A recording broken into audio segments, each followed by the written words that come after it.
Lizzie Borden took an axe and gave her mother 40 whacks. And when she saw what she had done, she gave her father 41.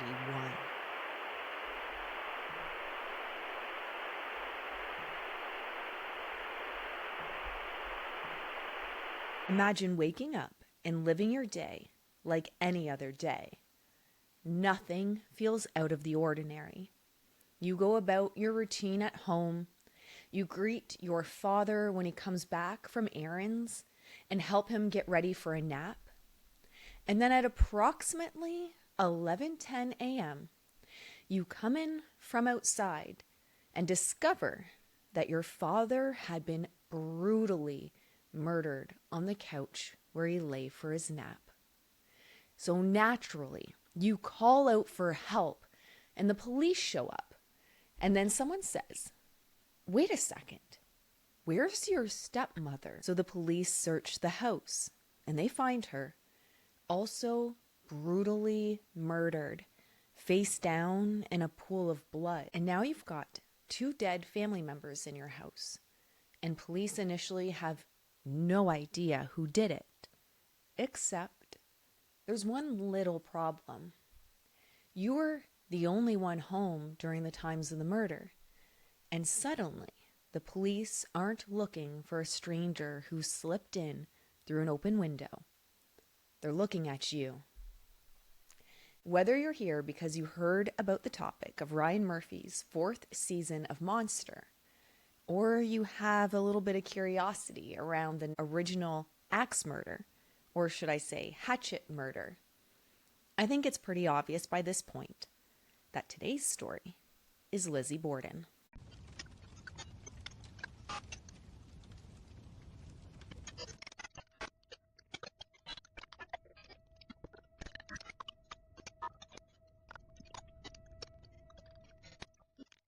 A wealthy family in Fall River, Massachusetts, was about to become one of the most famous murder cases in American history. And the woman at the center would eventually be accused of brutally murdering her own father and stepmother with a hatchet. Now, Lizzie would eventually go to trial with the entire world watching. And after everything is said and done, Lizzie Borden would walk out of that courtroom a free woman. And to this day, nobody actually knows whether she did it or not. But let's start at the beginning, shall we? And a fair warning, this story gets pretty dark. For Lizzie Borden's story, we're in Fall River, Massachusetts. And at first glance, they're pretty much your stereotypical, respectable, wealthy family. Lizzie's father, Andrew Borden, was a highly successful businessman who built an immense fortune in manufacturing, banking, and real estate investment. He was easily one of the most wealthy men in Fall River. He had a nice home and 2 adult daughters, Emma and Lizzie. Andrew had been married before at this point in the story. His first wife, Sarah, had passed away. And on her dying bed, his daughter Emma promised her mother that she would forever protect baby Lizzie. Later, he remarried a woman named Abby. Now, apparently, Lizzie and Emma were not exactly thrilled about their new stepmother. The relationship was notoriously cold. Both sisters actually refused to call her mother, addressing her only and strictly as Mrs. Borden. Lizzie even snapped at a dressmaker, telling her she's a mean thing and we hate her. And there were some tensions within this family, you could say. First, there were constant arguments about money, which is surprising because Andrew had approximately $10 million by today's standards. Yet, he did not live in a nice home by Victorian high society standards. He was notoriously cheap and refused to live in the trendy, affluent neighborhood known as The Hill. Instead, he kept his family in a cramped, outdated house near the noisy industrial center. The house actually lacked modern conveniences like indoor plumbing, electricity, and a bathtub, with only a single cold water tap in the kitchen, a laundry sink in the basement, and no indoor flush toilets. That was strictly for the upper class at that time, and the lack of plumbing was a major source of embarrassment for Lizzie, who desperately wanted to fit in with high society. There were also disagreements over property. In fact, bitter disagreements about property were the main source of hatred in the household and provided the primary motive for the murders. A few years before the murder, Andrew secretly bought a house for his wife Abby's sister. When Lizzie and Emma found out, they were furious. They felt Andrew was using their future inheritance money to enrich Abby's side of the family while they lived in poverty. To stop their non-stop fighting, Andrew had to buy off his daughters. He gifted them rental properties of equal value and bought back their shares as cash. Just days before the murder, Lizzie and Emma learned that Andrew was planning to transfer even more valuable assets, a farm, into Abby's name. And because they lived in a smaller, cramped house, these arguments happened in tight quarters. The tension was notoriously high, so high that the sisters stopped eating meals with their parents. They locked their bedroom doors from the inside, essentially dividing the house into two hostile camps. If that's not enough motive for murder, it gets worse. The household was a pressure cooker of control, resentment, and arguably bizarre incidents. Now, as an animal lover myself, in researching a potential motive, a particular piece of the story stood out for me. One of the most famous flashes of violence before the murders involved Lizzie's pets. Lizzie had built a roost in the backyard for a flock of pigeons, which she deeply loved, and her family was aware she loved them. Andrew believed that the pigeons were attracting the neighborhood boys who would break into the barn to hunt them. Instead of finding a peaceful solution or finding a way to keep his daughter's beloved pets, Andrew walked into the barn with a hatchet and brutally decapitated all of Lizzie's pigeons. Lizzie was utterly devastated and outraged, fueling a deep resentment towards her father.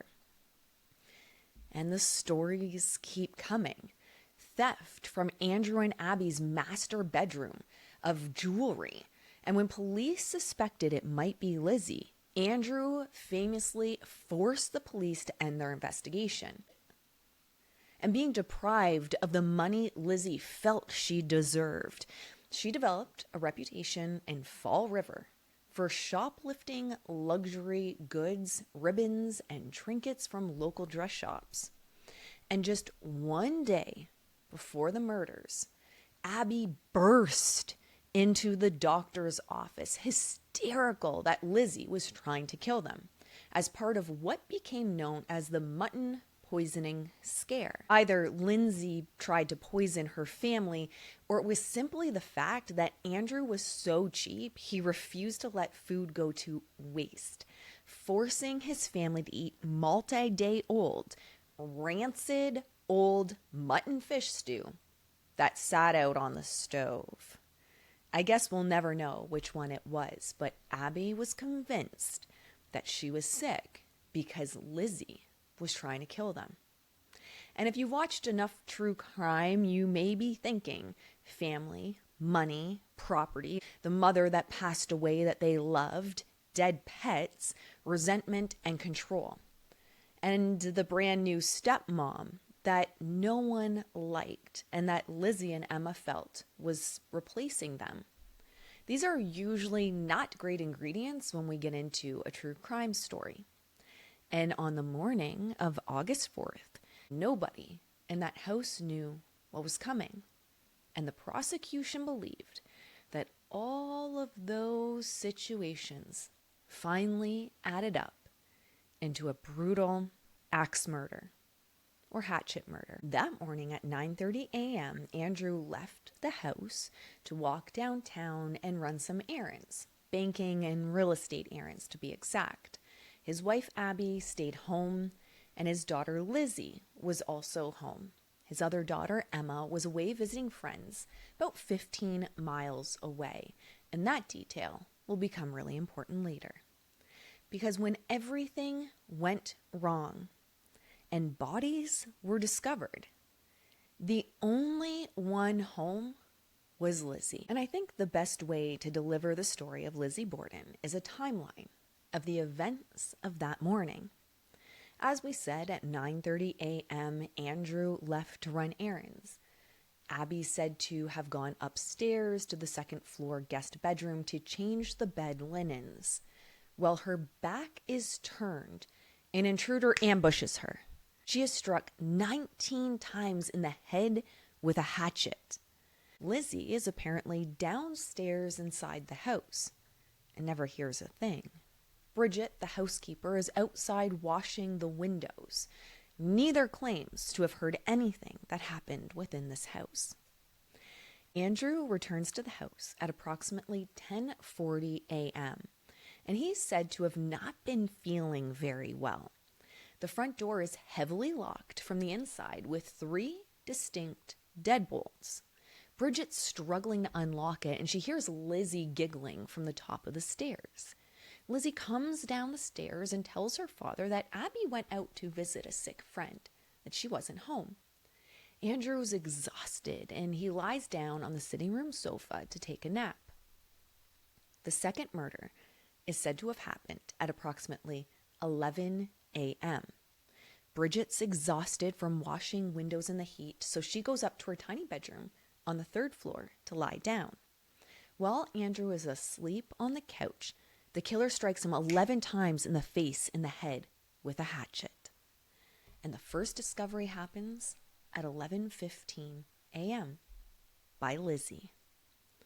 Bridget is startled awake by Lizzie screaming up the stairs, "Bridget, come down, quick, father's dead. Somebody came in and killed him."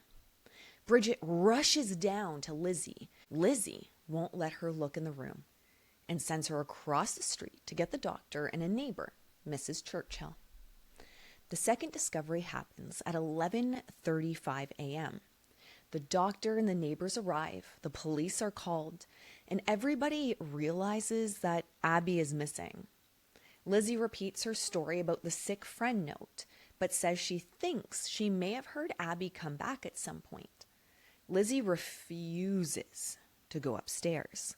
So Bridget and the neighbor, Mrs. Churchill, walk up the 2nd floor stairs together. They peer into the guest room and find Abby's body face down in a pool of dried blood. Medical examiners prove Abby had died 90 minutes before Andrew's death. So someone apparently killed Abby upstairs.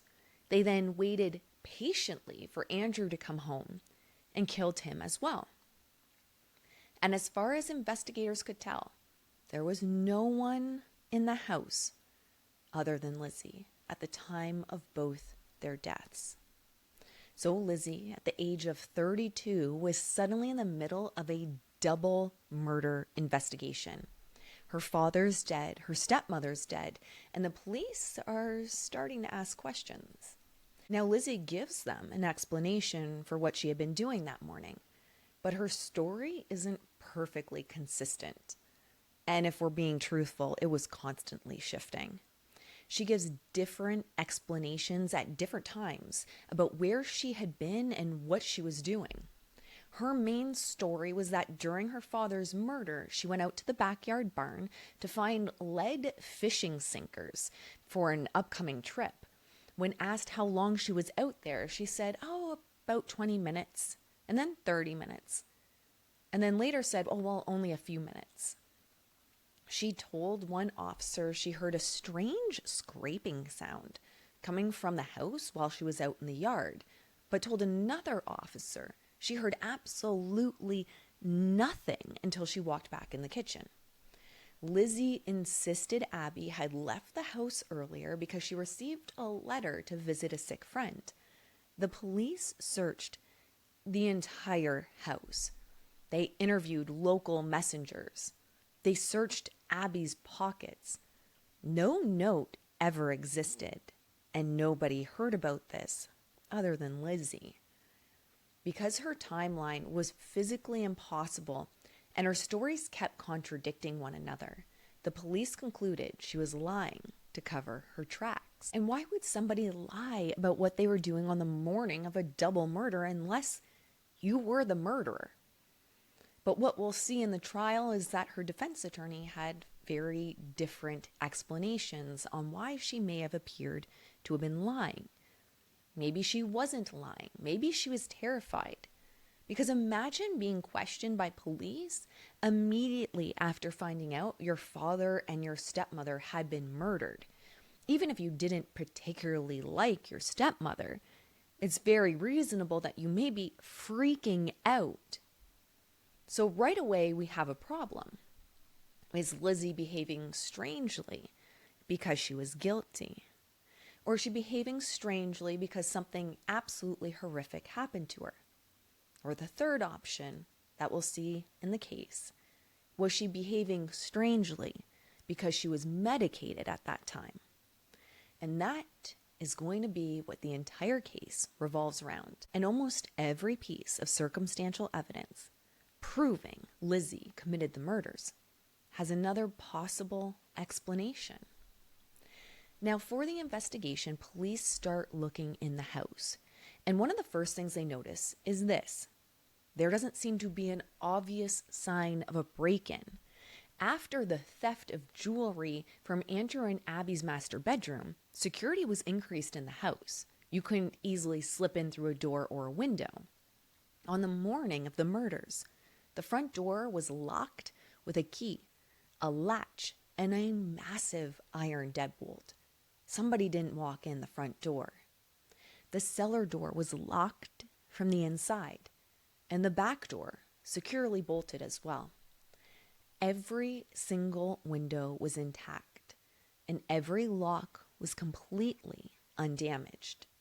There was absolutely no physical evidence of a break-in or forced entry. So if no one broke in, that reasonably leaves somebody having already been inside the house. Meaning there were only so many people that could have done this. Emma was away. The housekeeper was around, but outside. Lizzie was there. But there's another question that comes up. If Lizzie did it, where's all the blood? This isn't a house where she could have easily jumped in the shower and cleaned off between murders. Her father never saw any blood on her when he came home, because we're talking about a murder where somebody repeatedly hit two people in the head with a hatchet. Investigators at the time claimed a brutal hatchet attack would leave the killer drenched in blood. Yet Lizzie appeared neat, calm, and wore a clean dress when she reported the murders. She also was reportedly neat, clean, and calm when her father got home from errands. Now, if you were paying attention to the rhyme at the start of this episode, Lizzie Borden took an axe and gave her mother 40 whacks. When she saw what she had done, she gave her father 41. Those numbers are exaggerated. Medical examiners actually determined Abby had suffered approximately 17 wounds, while Andrew suffered 11. But even still, you would expect a killer to get blood on them. A lot of blood. But Lizzie was not found at any point of time with blood on her. The prosecution is going to have to convince a jury that Lizzie committed these incredibly violent murders 90 minutes apart without being able to show any clear trail of physical evidence connecting them to her. And that's where one of the most famous pieces of this case comes into play. The hatchet. When police searched the dark basement of the Borden home, they found a total of 4 hatchets and axes. Most of them were rusty or covered in old dirt, but one tool immediately caught the eye of the investigators. Tucked away in a box of ashes, police found a hatchet head. Crucially, the wooden handle had been freshly broken off right at the socket. The prosecution believed Lizzie had used this specific hatchet to kill her parents. They argued that because the wooden handle would have been soaked in blood splatter, she snapped it off and burned it in the kitchen stove to destroy any evidence. And to make it look old, well, the killer allegedly dipped the hatchet head into gray ash and dust while it was still wet with blood. The prosecutors believed they had their weapon. But remember, this is 1892. There was no DNA testing. Scientists could test if a stain was blood, but they could not easily differentiate between human blood or animal blood, nor could they match blood to a specific person. There was no modern crime labs, no CSI. Nobody was going to swab the handle and say, yes, that is Andrew Borden's blood mixed with Lizzie Borden's blood. It just wasn't going to happen. So the prosecution had to rely heavily on circumstantial evidence. But one of the most bizarre pieces is yet to come. On Sunday, August 7th, just 3 days after the brutal murders, and while the house was still crawling with police, Lizzie's close friend Alice Russell walked into the kitchen. Alice witnessed Lizzie standing over the hot coal stove, actively tearing apart a blue silk dress and shoving the pieces into the flames. When a stunned Alice asked, "What are you doing?" Lizzie casually explained that the dress was old and completely ruined when she accidentally stepped in wet brown paint on the baseboards. Alice was horrified by the optics of this and warned her, "I'm afraid, Lizzie, the burning of that dress will be the worst thing you could have done." She was right. Alice felt so compromised by this that she went directly to the police, destroying Lizzie's defense that she had nothing to hide. So the police have Lizzie allegedly destroying evidence, but they need a motive. Why would Lizzie kill her own father? And this is where the money piece comes into play. Andrew, as we talked about, was very wealthy, equivalent of $10 million by today's standards. And we spoke about the family disagreements. Andrew killing Lizzie's beloved pigeons. Lizzie and Emma apparently having resentment towards Abby, their stepmother, feeling like they were being replaced after their mother's death with Abby and her family. There were disputes over the property and the money leading right up to the murders. And there was that tension over the farm being moved into Abby's family. So prosecutors had a motive. But the problem with that theory is Lizzie wasn't some desperate person who needed to kill her father just to survive. She was already from a wealthy family. So if this was about money, why murder him? And why murder Abby too? And why in such a violent way? Well, there's a potential answer for that. If Andrew had died first, Abby would inherit the millions of dollars. When Abby eventually died, that money would go to Abby's family, completely cutting Lizzie and Emma out of everything. They would lose every penny of their inheritance. Abby had to be eliminated first to ensure the bloodline inheritance stayed with Lizzie and Emma. And if Lizzie only killed Abby, Andrew likely would have figured out Lizzie did it. Or there's a potential that he would have continued to funnel money into Abby's family. To get the money and her freedom and the life on the hill that she always wanted, Lizzie had to kill both. So investigators had a possible motive. And Lizzie was arrested. Now, once Lizzie was arrested, the story absolutely exploded. Journalists from New York, Boston, Chicago flooded the tiny town in Fall River. Telegraph wires were buzzing 24/7 to send trial updates to newspapers across the United States. It was the O.J. Simpson trial of Lizzie's time. And honestly, this is where Lizzie Borden stopped being a person being accused of murdering her father and stepmother and became a character that Hollywood has profited on over and over again. And that may be why you're here. You heard Ryan Murphy's 4th season of Monster is a Lizzie Borden story. Because the idea of a respectable, wealthy woman murdering her father and stepmother was sensational, and people could not get enough of it. Newspapers were also more than happy to feed that obsession, of course. They learned that printing gruesome sketches of the crime scene and wildly speculative dramatic headlines sold out every single daily edition, very similar to what the news and social media knows today. They actively manufactured the drama to feed a public that was utterly obsessed with the case. Lizzie became famous.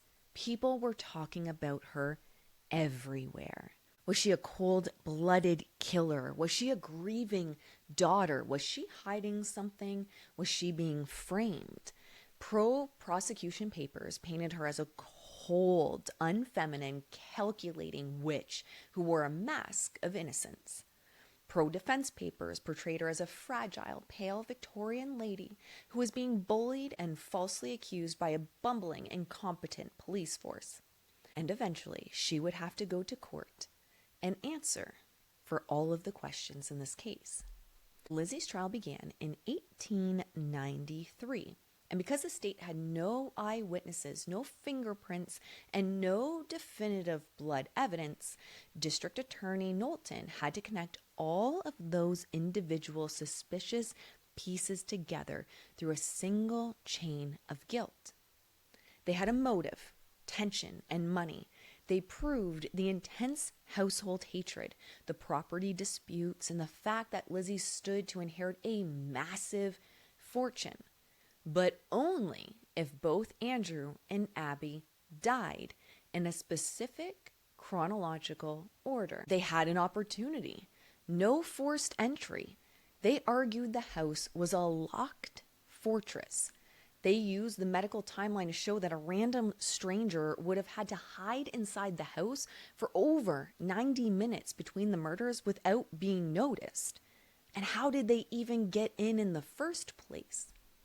The actions, the statements and behavior, they pointed out Lizzie's wildly contradictory alibis, the bizarre claims about a non-existent sick friend note, and her attempt to buy deadly prussic acid poison the day before the slaughter of her father and stepmother.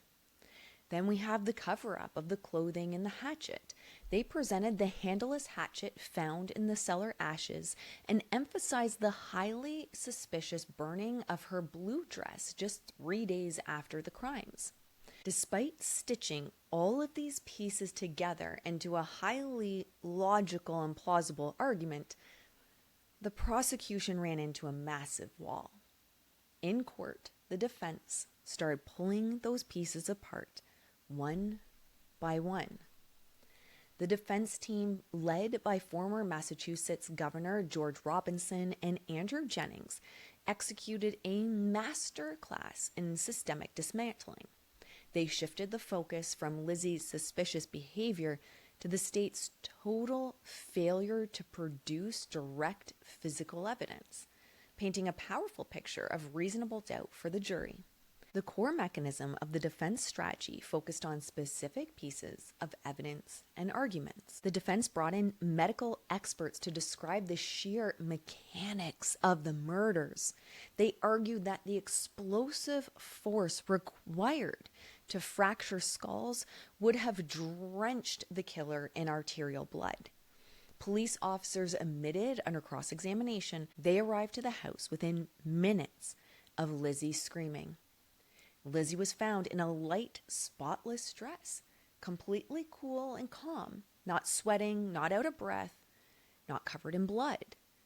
Robinson argued it would be physically impossible for Lizzie to commit such a bloody, brutal murder, wash herself off perfectly, hide the weapon and burn the handle, change clothes in what would be maximum a 10 to 15 minute time period without the maid noticing, who, remember, was on the grounds of the house. The prosecution had also pinned their hopes on the handleless hatchet found in basement ashes. The defense heavily cross-examined the state's chemist, forcing them to admit that the cutting edge of the hatchet still contained traces of rust. Robinson argued that if this tool had been used to violently chop into Andrew and Abby, especially thick skull bone, the friction would have scraped away that old rust. Without a definitive weapon, the defense successfully argued the prosecution was simply guessing on what happened. The prosecution also claimed that the house was a locked fortress, meaning only an insider could have done it. The defense blew this case wide open by calling witnesses who saw suspicious strangers near the property that morning. Jennings forced police officers to admit they also did not seal the house. Neighbors, doctors, reporters, and curious onlookers walked through the rooms of the house within the first hour. They trampled the footprints, they were handling furniture. The defense famously told the jury that the police had completely contaminated the crime scene, meaning anyone also who may have been hiding in the house could have slipped out in the chaos. Emma Borden was also the defense's ultimate weapon. Remember, she promised her mother that she would always protect baby Lizzie. She testified fiercely that the sisters did not harbor a deep homicidal hatred for Abby, and that effectively diffused the prosecution's motive, that it was a rage-filled attack against being replaced by Abby and her family for the family's fortune. Emma provided the legal cover for the burned dress as well. She testified under oath that she was the one who told Lizzie to burn the dress.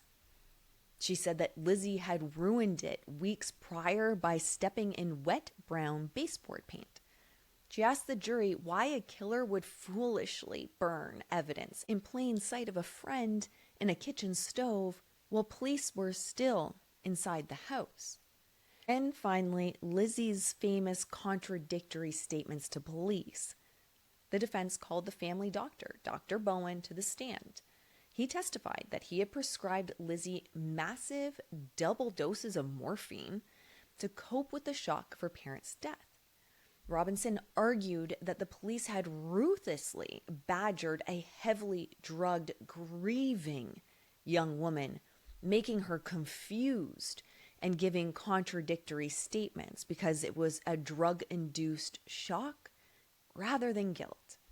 And in his final speech to the jury, Robinson relied heavily on the strict social rules of the Victorian era.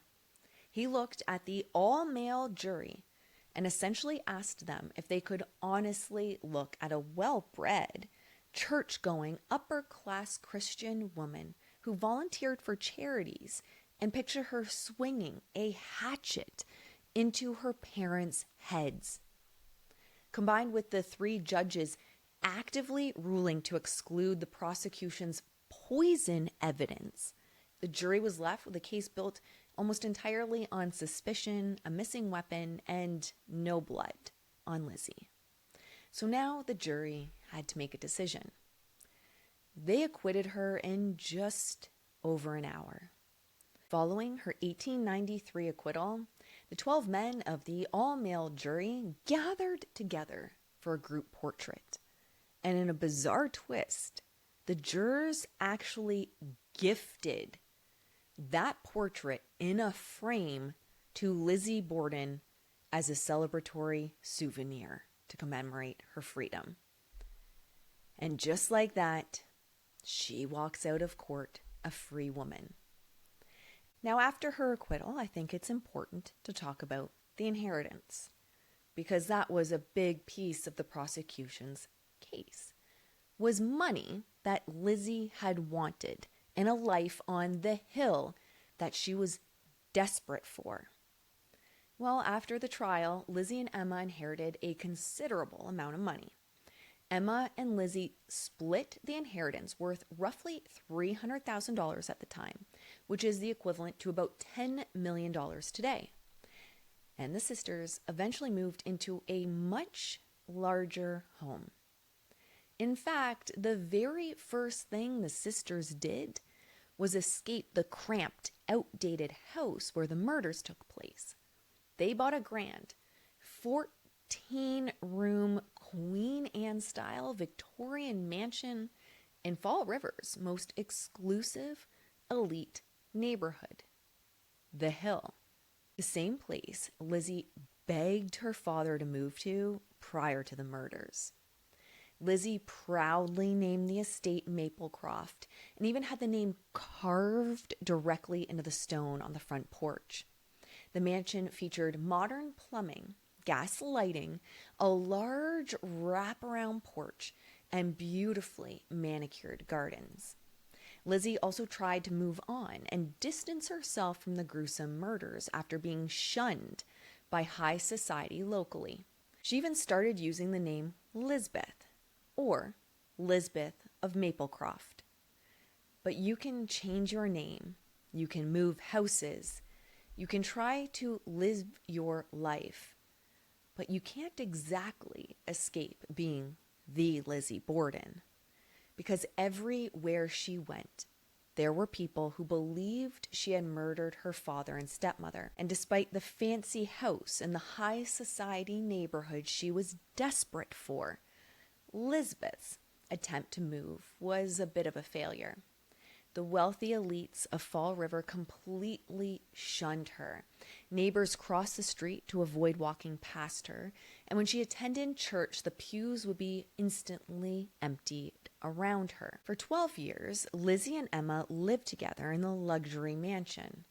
However, in 1905, Emma abruptly packed her bags, moved out of Maplecroft, and never spoke to Lizzie again for the rest of her life. Which is sad when you think about it.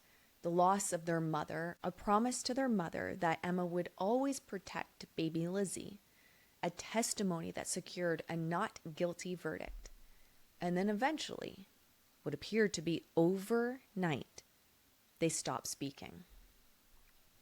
While neither sister has ever publicly explained what happened, and Emma went to her death never saying a bad thing about Lizzie, historians point to two possible major reasons. The first one was Lizzie's new lavish lifestyle. Lizzie changed her name, as we said, to Lisbeth and began living like a bohemian socialite. She regularly hosted flashy late-night parties for traveling theater actors and actresses, and the deeply religious, conservative Emma strongly disapproved of these Hollywood-style friendships and party scenes. The other explanation is a revelation. Rumors persisted that Emma had unearthed a piece of evidence or finally realized the physical impossibility of the timeline, confirming to her that Lizzie had in fact murdered her father and stepmother. But they spent the rest of their lives apart, and neither ever confirmed why they stopped speaking. In a weird twist of fate, the sisters died just 9 days apart in June 1927. Lizzie died first from pneumonia at age 66, and Emma died just days later after a fall. Because they never reconciled and Emma promised to protect baby Lizzie, the true final secret of what happened and their relationship would go to their graves with them.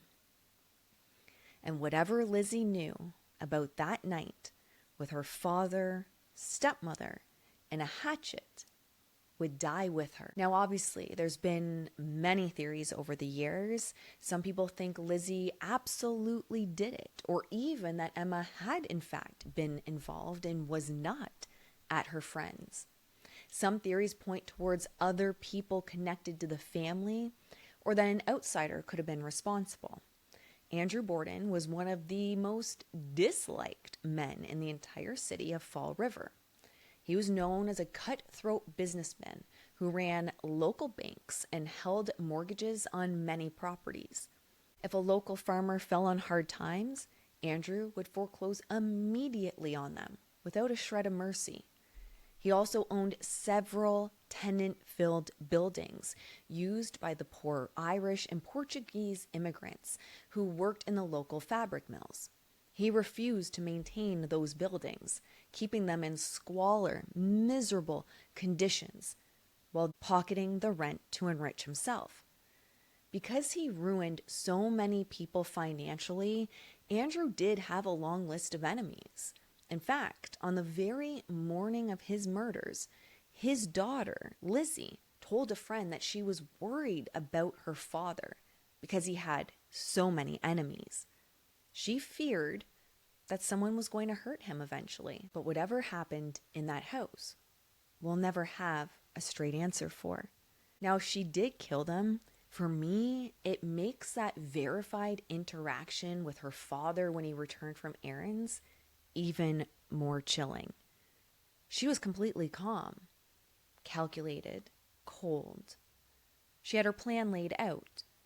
And as she interacted with the housekeeper and her father and helped him get ready for a nap, Abby's body was already lying in a pool of blood directly above their heads. In fact, she had been dead for an hour. If Lizzie was the killer, she looked her father dead in the eye, lied to him about where his wife was, kept him calm, looked calm enough herself that he felt comfortable going for a nap, and then she murdered him within moments of him closing his eyes. If she did in fact accomplish all of that, was it really a fit of rage? She had a lot of time to change course before going after her father. And then, of course, she managed to convince a jury that she was a delicate, physically weak, church-going woman that would never commit this crime. If she was guilty, that was an incredible amount of luck. But then again, maybe she didn't need luck. Maybe she knew exactly what she was doing. Maybe she planned it. Maybe she had help. Maybe the murders weren't a fit of rage or as spontaneous as it's often imagined. And if that's true, I come back to the question I asked earlier. Why? What happened inside that family home that could push someone to this? Was it truly simply over money? I suppose people have killed for a lot less than $10 million in a luxury lifestyle. And that's the part we simply will never know. Yet Hollywood will continue to reimagine, likely for years to come. So as we get ready for Ryan Murphy's retelling of the Lizzie Borden story in his series Monsters, I want to hear from you. Do you think Lizzie Borden was guilty? Do you think she got away with murdering her father and stepmother? Or do you think there was an innocent woman trapped in the middle of this? Maybe someone did break into the house, someone with a grudge against Andrew. Or maybe she had help all along. So if you think Lizzie was involved, did she act alone?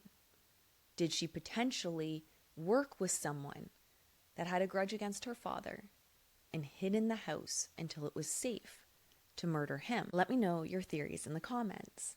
And if you enjoyed this story, make sure to subscribe and share this with someone that's also anxiously awaiting Monsters Season 4.